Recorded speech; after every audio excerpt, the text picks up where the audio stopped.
जी नमस्कार दोस्तों, स्वागत है आप सभी का हमारे YouTube चैनल पर।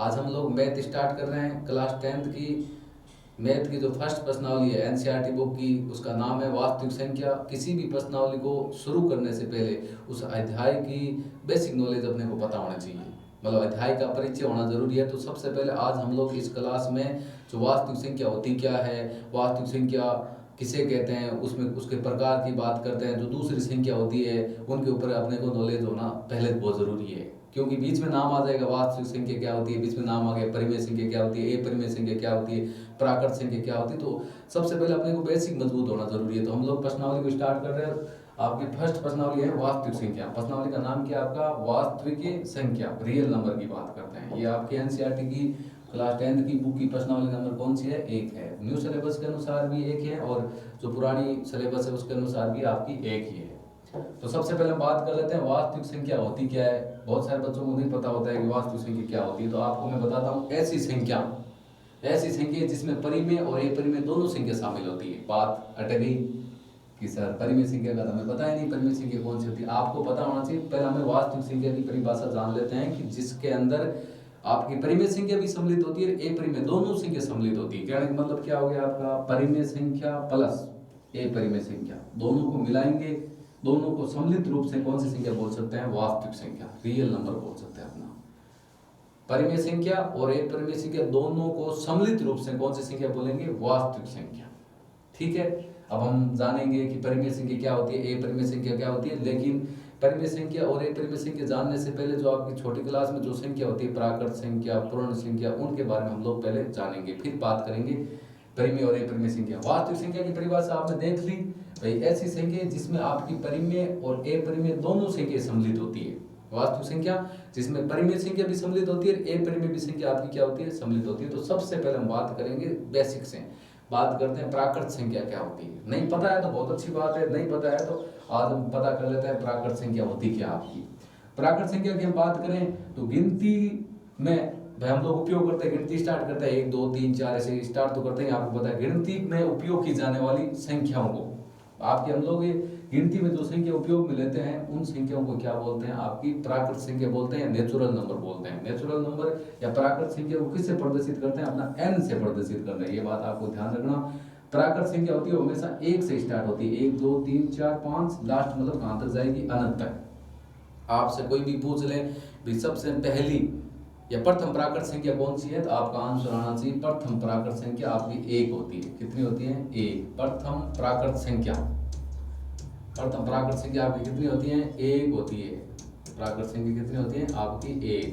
1 से आपकी शुरू होती है। 1 से लेकर जितनी भी धनात्मक पूर्णांक संख्या होती है वो सारी अनंत तक आपकी सारी प्राकृत संख्या होती है। और प्राकृत संख्या का दूसरा नाम हम धन पूर्णांक संख्या बोलते हैं। ऋणात्मक संख्या इसके अंदर नहीं आती, अपनी जीरो भी इसके अंदर सम्मिलित नहीं है। प्राकृत संख्या 1 से स्टार्ट होती है, धन पूर्णांक है अपनी। प्राकृत संख्या को प्राकृतिक संख्या भी कहते हैं और धन पूर्णांक संख्या भी कहते हैं, क्योंकि इनकी जो संख्या स्टार्ट होती है सबसे छोटी संख्या होती है आपकी 1 होती है। 1 से लेकर कहां तक होती है? अनंत तक होती है। सारे के सारे इसमें धन पूर्णांक होते हैं। कौन सा है? धन पूर्णांक। तो हमने बात कर ली प्राकृत संख्या की। चलो ठीक है, आगे चलो। 2 नंबर आपकी आ जाती है पूर्ण संख्या। जैसे प्राकृत संख्या की बात करते हैं हम लोग, स्टार्ट करते हैं 1 से। पूर्ण संख्या में एक संख्या बच जाती है, प्राकृत संख्या में एक संख्या बच जाती है, जीरो बच जाता है अपना। तो पूर्ण संख्या आपकी 0 से स्टार्ट होती है। वो बाकी वो सेम ही है, बाकी सारी सेम की सेम वो आपकी धन पूर्णांक संख्या है। इसमें क्या सम्मिलित है? 0 सम्मिलित है। पूर्ण संख्या होती है, पूर्ण संख्या आपकी 0 से स्टार्ट होती है। प्राकृत संख्या कहां से स्टार्ट होती है? 1 से। पूर्ण संख्या 0 1 2 3 4 5 और प्लस के अनंत तक आपकी सारी की सारी धन पूर्णांक संख्या कौन सी संख्या होती है? पूर्ण संख्या। प्राकृत संख्या में 0 सम्मिलित नहीं होता, ये बात ध्यान रखना। सबसे छोटी प्राकृत संख्या आपकी 1 होती है, सबसे छोटी पूर्ण संख्या आपकी कितनी होती है? 0 होती है। पूर्ण में हमने 0 को, प्राकृत में 0 को छोड़ दिया था तो सम्मिलित कर लिया, उनको किस में सम्मिलित कर लिया? पूर्ण संख्या में उसको क्या कर लिया? सम्मिलित कर लिया। पूर्णांक संख्या की बात करें, पूर्णांक संख्या में आपकी सारी की सारी धनात्मक संख्या और सारी की सारी ऋणात्मक संख्या दोनों सम्मिलित होती है। माइनस के अनंत, यहाँ पर थोड़ा आपको माइनस लगाना है, माइनस के अनंत से लेकर 0 आ गया और 0 से लेकर प्लस अनंत तक जितनी भी संख्या होती है वो सारी की सारी कौन सी संख्या होती है? वो आपकी होती है पूर्णांक संख्या। माइनस अनंत से लेकर 0, 0 से प्लस अनंत तक मतलब ऋणात्मक और धनात्मक दोनों संख्या होती है, वो आपकी कौन संख्या होती है? वो आपकी होगी पूर्णांक संख्या। ठीक है। उसके बाद हम बात करें भाज्य संख्या की। तो भाज्य संख्या तो नॉर्मल सीधी सी बात है। भाज्य का मतलब क्या होता है, ऐसा नहीं कि दो से भाग, दो वाली सम वाली है। भाज्य का मतलब होता है एक तो संख्या खुद हो गई, एक संख्या जिससे संख्या की बात करें वो संख्या एक के अलावा किसी अन्य संख्या से विभाजित होनी चाहिए। जैसे हम 3 की बात, भाई 4 की बात कर रहे हैं, भाज्य संख्या में वही संख्या सम्मिलित होगी एक तो खुद से और एक के अलावा किसी अन्य संख्या से विभाजित होनी चाहिए, उसी को बोलते हैं भाज्य संख्या। परिभाषा आपकी क्या दे रखी है, जो संख्या एक के अलावा किसी एक दूसरी संख्या से भी क्या हो, विभाजित हो, ऐसी संख्या को कौन संख्या कहते हैं, भाज्य संख्या कहते हैं। ऐसी संख्या जो दो से अधिक संख्या से विभाजित हो। अब दो से अधिक मैंने क्यों बोला है, एक तो आपका एक हो गया, एक वो खुद हो गया, खुद से दर संख्या विभाजित होती है भाई सभी संख्या, वजह से 3 में 3 का भाग जाएगा, 5 में 5 का भाग जाएगा, 5 में 1 का भी भाग जाएगा। कम से कम भाज्य संख्या आपकी दो से अधिक संख्या से क्या होगी, विभाजित होगी। जैसे हम बात करते हैं यहाँ पर 4 की, आपको पता है 4 विभाजित होता है अपना 1 से भी होता है, 2 से भी होता है, 4 से भी होता है। तो ये देख लो ये कम से कम कितनी संख्या से विभाजित है, 2 से अधिक है, 3 हो गई। यहाँ बात होती है 6 की, तो 6 की बात करें 1 से विभाजित होता है, 2 से भी होता है, 3 से भी होता है। तो कम से कम 2 संख्या से विभाजित होनी चाहिए, वो आपकी संख्या कौन सी होगी, भाज्य संख्या होगी। कहने का मतलब ये हो गया कि 1 से तो हर संख्या विभाजित होती है, ठीक है, एक स्वयं खुद से होती विभाजित है, इसके अलावा एक अन्य संख्या से विभाजित हो, वो सारी की सारी संख्या कौन सी होती है, आपकी भाज्य संख्या होती है। ठीक है, आगे चलो। और इसमें एग्जांपल आपने देख लिया, जैसे 4, 6, 8, 10 बहुत सारी आगे संख्या होती है। अब बात करें ए भाज्य संख्या। ए भाज्य संख्या का मतलब होता है भाई कोई भी संख्या हो, एक को तो गिनना ही नहीं है, एक में तो एक का तो सब में भाग जाता है, खुद का भी भाग जाता है, उसके अलावा उसमें किसी भी संख्या का भाग नहीं जाना चाहिए। एक और स्वयं के अलावा किसी अन्य संख्या का भाग नहीं जाए, वो सारी की सारी संख्या कौन सी होती है, ए भाज्य संख्या होती है। ऐसी संख्या जो एक और स्वयं के अलावा, खुद का तो भाग जाएगा ही, एक का भी जाएगा, इसके अलावा किसी अन्य संख्या का भाग नहीं जाना चाहिए, किसी और संख्या से विभाजित नहीं हो, उसे कौन सी संख्या बोलते हैं, आपकी ए भाज्य संख्या कहते हैं। इसमें आपका जैसे 2 आ गई, 3 आ गई, 5 आ गई, 7 आ गई, 11 आ गई, सारी की सारी वही संख्या। जैसे 11 में 1 और 11 के अलावा किसी का भाग नहीं जाता, इसका मतलब कौन सी संख्या होगी, ए भाज्य संख्या होगी। 23 की बात करते हैं, 17 की बात करते हैं, 13 की बात करते हैं, ये ऐसी संख्या होती है जिनमें एक और स्वयं के अलावा किसी अन्य संख्या का भाग नहीं जाता, वो आपकी कौन संख्या होती है, ए भाज्य संख्या होती है। ठीक है, चलो बात करें सम संख्या की। सम संख्या कौन सी होती है, तो सम संख्या का मतलब होता है जिसमें 2 से पूर्ण से विभाजित होना चाहिए। ऐसी संख्या जो 2 से पूर्ण से विभाजित हो, वो आपकी कौन संख्या होती है, सम संख्या। तो ऐसी संख्याएं जो केवल 2 से पूर्ण से विभाजित हो, किसका उसमें किसका भाग जाए, पूर्ण से 2 का भाग जाए, वो आपकी होती है सम संख्या। सम में आपकी कौन संख्या आएगी, 2, 4, 6, 8, 10, 12, 14, 16, 18, 20 पूरी संख्या होगी, जिसमें 2 का पूर्ण से भाग जाना चाहिए, वो आपकी होगी सम संख्या। भाज्य संख्या का मतलब पता है ना, एक और खुद के अलावा किसी अन्य दूसरी संख्या से विभाजित होना चाहिए। एक भाज्य का मतलब आप जानते ही हैं, एक भाज्य का मतलब होता है खुद और एक के अलावा किसी अन्य संख्या का भाग नहीं चाहिए, वो आपकी एक भाज्य होती है। सम में वो 2 से पूर्ण विभाजित होना चाहिए, और एक इसके अलावा आपकी इसकी विपरीत होती है आपकी विषम संख्या। विषम का मतलब क्या होता है, विषम का मतलब होता है ऐसी संख्या जो 2 से पूर्ण विभाजित नहीं हो, 2 से उसमें 2 का भाग नहीं जाना चाहिए, बाकी किसी भी संख्या का भाग जो उसे कोई दिक्कत नहीं, 2 का भाग उसमें नहीं जाना चाहिए, वो आपकी विषम संख्या होगी। जैसे 1, 3, 5, 7, 9। अब जैसे 9 तो 3 से विभाजित है, तो आपको पता है, लेकिन वो 2 से पूर्ण विभाजित नहीं है, तो जो 2 से पूर्ण विभाजित नहीं होगी वो आपकी कौन सी होगी, विषम होगी।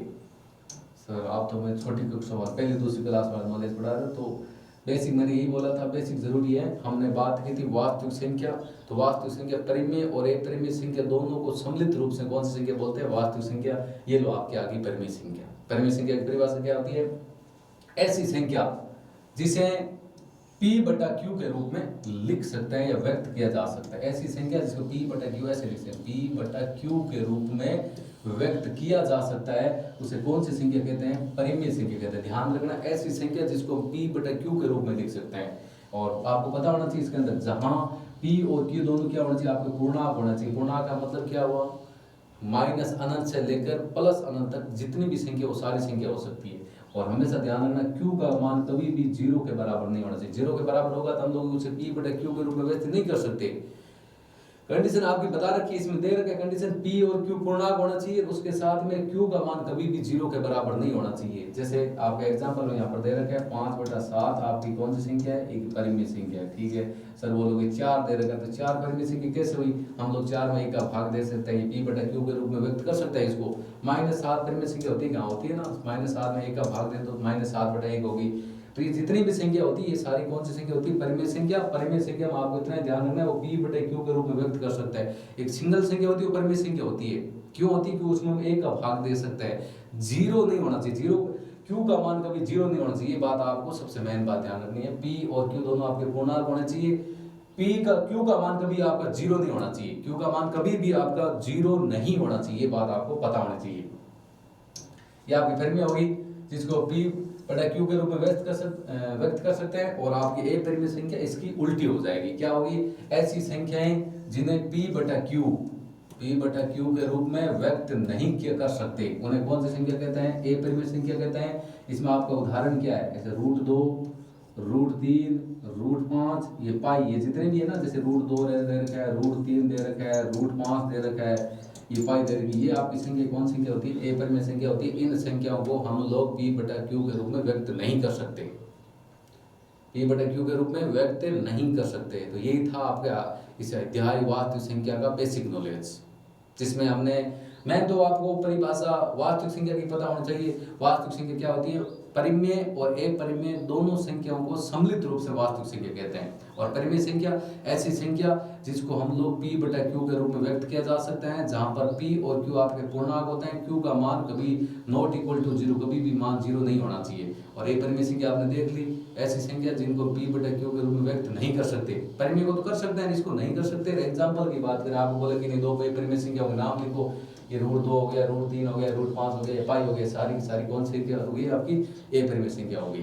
तो हम लोग इसमें बेसिक नॉलेज में आपको क्या इतना ही पढ़ने वाले हैं। नेक्स्ट जो क्लास आएगी वो हम लोग प्रश्नावली नंबर 1.1 की बात करेंगे। तो क्लास कैसी लगी? अच्छी लगी तो लाइक करो, शेयर करो और हमारे यूट्यूब चैनल को सब्सक्राइब करो। अपनी मैथ को मजबूत करने के लिए आज ज्वाइन करें हमारे यूट्यूब चैनल। Thank you. जय हिंद, जय भारत।